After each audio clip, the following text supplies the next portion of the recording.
sky is vast, and the winds bite. Sunless Skies does a pretty good job of describing itself. The sky is vast. The winds do bite.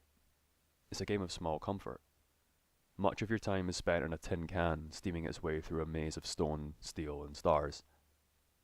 It's an environment that's indifferent at the best of times, appallingly hostile at the worst. Feel Better Games have crafted a setting that truly feels like it simply doesn't care if you live or die, which puts it in a strange spot, because the rest of your time in Sunless Skies is spent doing, well, this.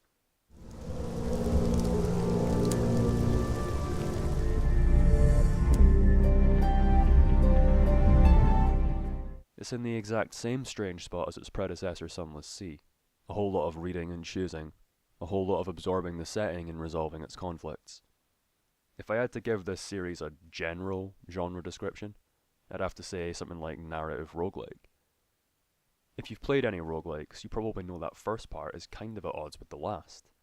It's one conflict I don't think either Sunless game can really resolve. These games have permadeath, in the first game basically by default. This doesn't always reset your progress, but it nearly always seriously sets it back, which means doing all that reading, all that choosing, all over again if you die. And that stuff is the game, really.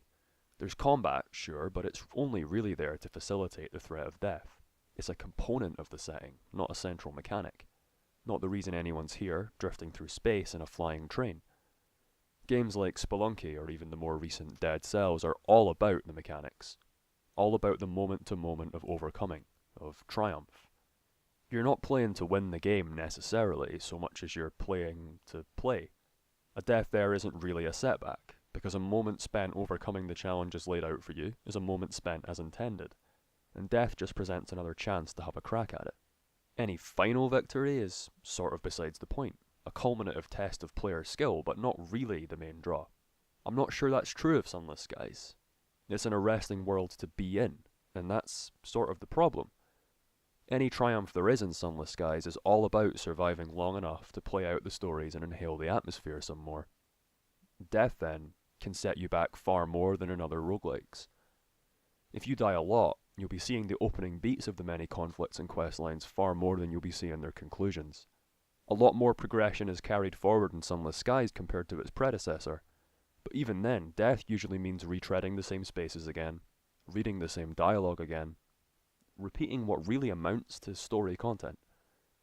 That's not really something you can master. It's not as rewarding to repeat as a well-balanced combat encounter, which you can master.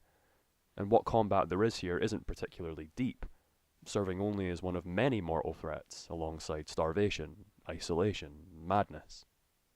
All of those are far more compelling adversaries than the game's monster gallery, imaginative as it is.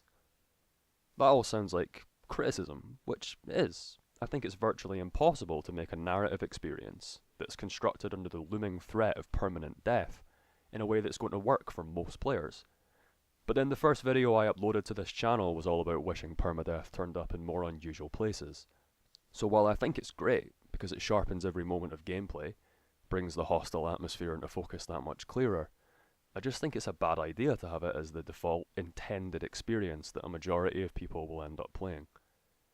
It seems Feel Better have had the same feeling moving forward into their sequel, because where in Sunless Sea permadeath was not so subtly painted as the proper way to play, the real experience if you like, here in Sunless Skies it's simply one of two options selected at game start, with value judgments omitted completely. The mechanic is particularly harsh on newcomers. It simply isn't much fun to cycle through the same narrative content over and over again in either game, so you must be cautious, or else burn out on an otherwise excellent setting.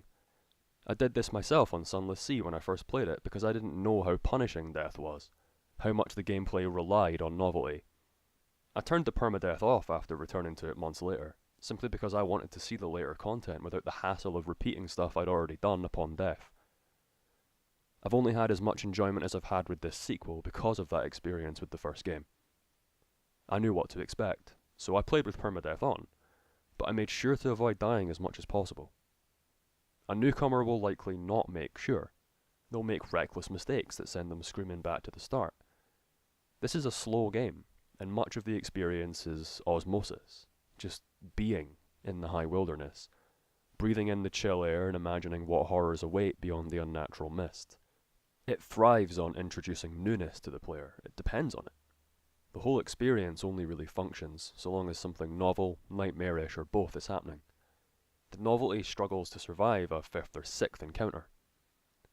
But what a novelty Sunless Skies is, even compared to its fantastic predecessor. That predecessor took Failbetter's already existing Fallen London setting, wherein Victorian London is kidnapped by bats or something and ends up in a fantastical underworld, and it crafted a nautical, narrative, cosmic horror survival game out of it. It was singularly weird, terrifying, and at times quite beautiful in a bleak, aching sort of way. Sunless Skies picks up in the setting's early 20th century, about 10 years after the first game. London is ascendant. The British Empire now claims dominion over the sky itself. In that sky, dead stars lie rotting, riddled with alien fungus. There are cities built on the petals of giant orchids. There are wellness retreats for the soul, ran by devils of course. A great waterfall empties endlessly into the sky. And that stuff just in the first area, it's a genuinely inspired setting. The greatest achievement in its world building is how perfectly, maddeningly reserved it is. At once just enough and somehow never quite enough. This is not a game that throws lore and codex entries at you, no. This is world building by glance and suggestion. The writing is lurid and purple, adjective-laden, self-indulgent to what could be a fault, but it achieves just the sort of breathless, half-remembered fever that permeates so much of the cosmic horror the game is inspired by. And it's not just the writing that feels this way. Audio can often be the most upsetting element of the whole presentation.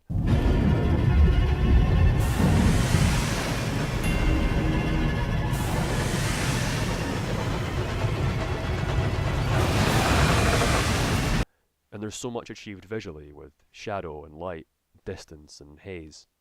Even those in-between moments of calm can be heavy with dread, and all because of some horridly suggestive background art. It's particularly upsetting to see through the background, into the yawning limbo of open space. A visual made altogether worse for you enjoying the safety of cliffs and channels in the relatively confined maps of the game's interactable plane. Those glimpses of the beyond speak of losing the comfort of limits. A wonderful visual riff that helps instill in the player the same anxieties your avatar and crew gather on their voyages. It really makes you feel that the sky could drive you mad. The mind flits between imagining something out there, or nothing out there, and it's hard to say which is worse. I'm reminded of that one now very famous Lovecraft quote from Call of Cthulhu. We live on a placid island of ignorance in the midst of black seas of infinity, and it was not meant that we should voyage far. That is precisely how Sunless Skies feels. There's an unnerving sense throughout all of it that here in the heavens, you are simply not welcome. It's amazing that of all the space exploration games out there, it should be the steampunk flying train one that truly captures that feeling of existential horror.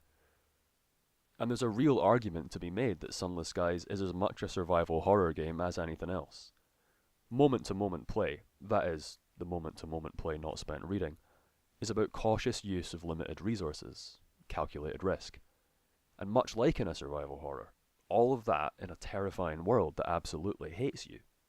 The permadeath really comes into its own if you approach the game this way, because Sunless Skies is exquisitely balanced to scare the shit out of you without necessarily outright killing you. The game is not really hard in any traditional sense, not if you play it as a survival horror. By which I mean conserving your resources for when they're really needed, avoiding threats you can't handle altogether, and so on. Like a survival horror, victory is not always a case of confronting your enemies, but often more about outrunning and outwitting them. There's nothing quite like trundling back into a hub port, only a hair's width from death, having survived everything the sky could throw at you, and being able to say, I can't believe I made it. It's a pretty singular feeling. I can't think of a genre that delivers rolling waves of tension and relief in quite the same way, except, of course, for survival horror. The ports feel like safe rooms in Resident Evil or those keycard terminals that save your progress in Alien Isolation. The real difference is that with permadeath on, the safe rooms in Sunless Skies offer no second chances. The game's not hard, but it is harsh.